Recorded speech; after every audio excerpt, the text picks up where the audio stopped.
The explosions? No, both of those are in the original film. The building, we just burned it down, but we had to build it again. It was made of wood, so after we burned it down, we had to reconstruct it. And which was silly, really, because the whole set is just a constant process of decay. And if you go back and look at that set now, I mean, it's almost completely returned to the earth. You know, it is made of adobe, and it literally has returned, you know, to the desert, to a large extent.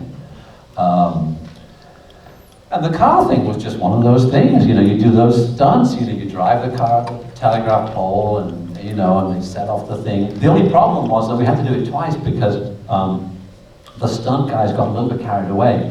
And the first time we did the car hitting the telephone pole and going down into the ravine and exploding, they kind of got so excited they did it before we were ready. And the cameras weren't rolling.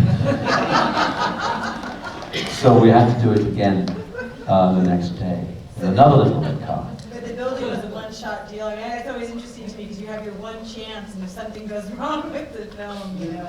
Multiple cameras. Okay. Well, 2 cameras. We had 2 cameras. So there's one camera on a platform that's kind of high up and looking down at the guys, and there's one that's sort of looking straight towards the building as it collapses. And none of that needed enhancement. I mean, that was like a tremendously, satisfactory fire. It's very satisfactory. So I just wanted to wrap up by asking what is kind of a cliche film festival question, but with you I really want to ask it because I literally have no idea what your next project would be. So what are you working on now, currently? I'm not working on anything. I mean, I earlier this year I did the illustrations for a children's book called 3 Dead Princes, which is about a young princess who goes around murdering princes. And it's a splendid book, which I urge you to acquire for your Christmas stocking for your children. It's written by a guy called Dan But No Bacon, who used to be in a band called Chumbawamba.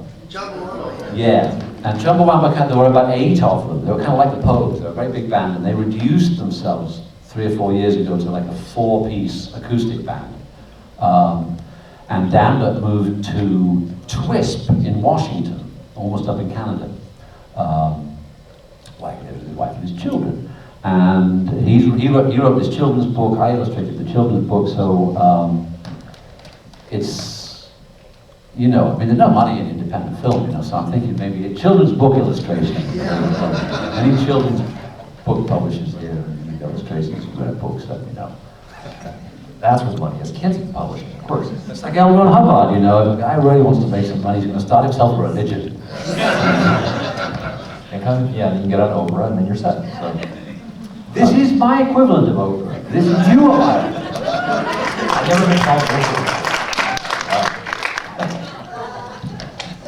I wish I had a percentage of her wealth, but so Alex, I want to thank you so much for coming here and for bringing this new version of Straight to Hell. And thank you for showing me. Come back anytime. Come back with and thank you guys for coming out. And we'll go to the Plush.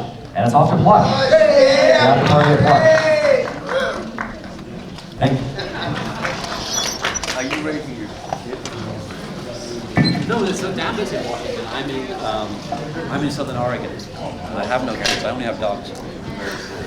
That's too easy too. Thank you. I'm a friend of Dennis. Yeah. Oh.